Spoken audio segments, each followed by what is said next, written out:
Hello everyone. Palak paneer तो हमने बहुत बार बनाया है, पर जो पार्टी में पालक पनीर मिलती है या किसी शादी में, उसकी बात ही अलग होती है। तो चलो आज वही वाली रेसिपी ट्राई करते हैं।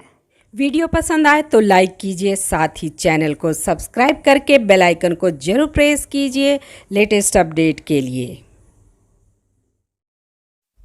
तो यहाँ मैं ले रही हूँ 400 ग्राम के करीब पालक। इसे पहले अच्छे से धो लेना है और इसके जो मोटे वाले डंठल होते हैं उसे हटा देना है। उसके बाद हम इसका इस्तेमाल करेंगे। तो सबसे पहले हमें पालक को ब्लांच करना है। तो इसके लिए एक बोल में मैं पानी गर्म कर रही हूँ। जब बॉइलिंग पॉइंट पे पानी आ जाए तो उसमें पालक डाल लीजिए और बस 2 से 3 मिनट इसे पकाना है। इससे क्या होता है कि कलर बढ़िया बना रहता है और इसकी न्यूट्रिएंट वैल्यू भी ख़त्म नहीं होती है। अब 2 मिनट उबाल लेने के बाद इसे हमें डालना है एकदम ठंडे पानी में। अगर आप चाहें तो इसमें आइस भी डाल सकते हैं ताकि पानी एकदम ठंडा रहे। ऐसा करने से क्या होता है कि इसकी कुकिंग की प्रोसेस है ना, वहीं पे स्टॉप हो जाती है और फिर ठंडा होने के बाद हमें इसे ग्राइंड कर लेना है। और देखिए कितना बढ़िया कलर आया है। और चलिए अब पनीर को भी तैयार कर लेते हैं। तो यहाँ मैं 250 ग्राम के करीब पनीर ले रही हूँ और इसे क्यूब्स में कट कर रही हूँ, देखिए इस तरह से। और पनीर को डालिए एक प्लेट में और हम इसे मैरिनेट करेंगे।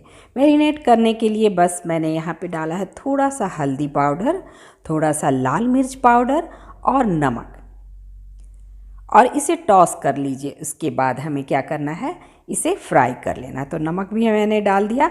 आप चाहें तो इसमें चाट मसाला वगैरह भी डाल सकते हैं ताकि ये थोड़ा चटपटा हो जाए। मिक्स कर लीजिए बढ़िया से। और चलिए एक पैन में डालिए तेल, और कोई सा भी तेल यूज़ कर सकते हैं आप। और पनीर के टुकड़ों को हम इस पर रख देंगे और इसे उलट पुलट करके दोनों तरफ से रोस्ट कर लेना है पनीर को। ऐसा करने से क्या होता है कि जब हम पालक में पनीर डालते हैं ना, तो वो टूटते नहीं हैं और इसका टेस्ट भी बढ़ जाता है। तो आप किसी पैन में इसे रोस्ट कर सकते हैं, चाहे तो तवे पे भी इसे रोस्ट कर सकते हैं। और देखिए कितना बढ़िया कलर आया है। तो चलिए इसे रख देते हैं साइड में। और दूसरे पैन में मैं डाल रही हूँ 2 बड़े चम्मच तेल।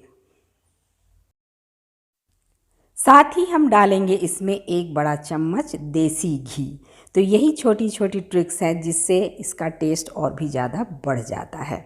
आप चाहें तो इसमें बटर का भी इस्तेमाल कर सकते हैं। अब डालना है तेज पत्ता और 3 से 4 लाल मिर्च मैं डाल रही हूँ, 1 दालचीनी का टुकड़ा और 2-3 लौंग डालिए। और साथ ही अब हम इसमें डालेंगे जीरा। और जीरा के चटकने के बाद हम इसमें डालेंगे प्याज। तो एक मीडियम साइज़ के प्याज को मैंने रफली चॉप कर लिया है और उसे मैं इसमें डाल रही हूँ। और प्याज को बहुत ज़्यादा नहीं भूनना है, बस इसका कच्चापन ख़त्म हो जाए इतना ही भूनना है। और 1-2 मिर्ची मैं बाहर निकाल रही हूँ ताकि बाद में गार्निशिंग में इसे यूज़ करूँगी। तो चलिए अब हम इसमें डाल देते हैं अदरक, लहसुन और हरी मिर्च का पेस्ट। तो 1 हरी मिर्च मैंने इसमें डाला है। तीखा आप अपने अनुसार एडजस्ट कर सकते हैं। अगर आपको ज़्यादा तीखा पसंद है तो 1-2 हरी मिर्च बढ़ा सकते हैं। और अब इसे बढ़िया से हमें फ्राई करना है, अदरक, लहसुन और हरी मिर्च को। अब अदरक लहसुन वाले पेस्ट को हमने भून लिया है और अब बारी है इसमें सूखे मसाले डालने की। तो आधा चम्मच हल्दी पाउडर, 1 चम्मच जीरा पाउडर, 1 चम्मच धनिया पाउडर और 1 चम्मच कश्मीरी लाल मिर्च पाउडर हम डालेंगे। और फ्लेम को इस वक्त लो कर दीजिए ताकि मसाले जले ना, और इसे हमें बढ़िया से फ्राई करना है। और अगर मसाले तली में चिपकने लगें तो आप थोड़ा सा पानी इसमें डाल सकते हैं। देखिए मैं थोड़ा सा पानी डाल रही हूँ और मसालों को अच्छे से फ्राई करूँगी। मसालों को बढ़िया से भूनना बहुत ज़रूरी है। मसालों के फ्राई होने के बाद हम इसमें डालेंगे 1 छोटी कटोरी दही। और दही बिल्कुल फ्रेश लेना है, खट्टे दही का इस्तेमाल नहीं करना है। और इस वक्त फ्लेम को हम लो पे रखेंगे और इसे लगातार चलाते रहना है ताकि दही है ना वो फटे ना। और अब बारी है कसूरी मेथी डालने की। 1 चम्मच कसूरी मेथी को इस तरह से क्रश कर लीजिए और इसमें ऐड करिए। उसके बाद हम डालेंगे 1 चम्मच किचन किंग मसाला। इससे इसका टेस्ट बहुत बढ़ जाता।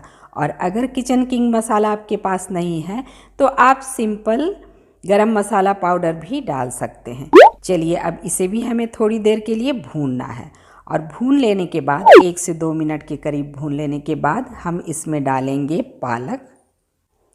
और इसका ग्रीन कलर देख रहे हैं आप, कितना बढ़िया कलर आया है क्योंकि हम लोगों ने इसे ब्लांच किया था। अब मिक्स कर लेना है इसे बढ़िया से और मिक्स कर लेने के बाद हमें 2 से 3 मिनट तक इसे पकाना है। और अभी तक हमने नमक नहीं डाला है, तो नमक हम लास्ट में डालेंगे। अगर आप शुरू में नमक डाल देंगे तो ये काला पड़ जाता है, इसलिए हम लास्ट में डालेंगे। कवर कर दीजिए और इसे पकने दीजिए लगभग 2 मिनट। और 2 मिनट के बाद आप देखिए सारी चीज़ें मिक्स हो गई हैं और पालक भी थोड़ा गाढ़ा हो गया है। तो इस टाइम पे हम इसमें ऐड करेंगे मलाई। तो ये घर वाली मलाई मैं यूज़ कर रही हूँ, आप चाहें तो फ्रेश क्रीम भी डाल सकते हैं। और ये डाला है हमने लगभग 1/4 कप। मिला लीजिए बढ़िया से। और अब बारी है नमक ऐड करने की, तो सबसे लास्ट में हम नमक डालेंगे ताकि कलर इसका बना रहे बिल्कुल ग्रीन जैसा। मिक्स कर लीजिए इसे और थोड़ी देर हमें और पकाना है बस।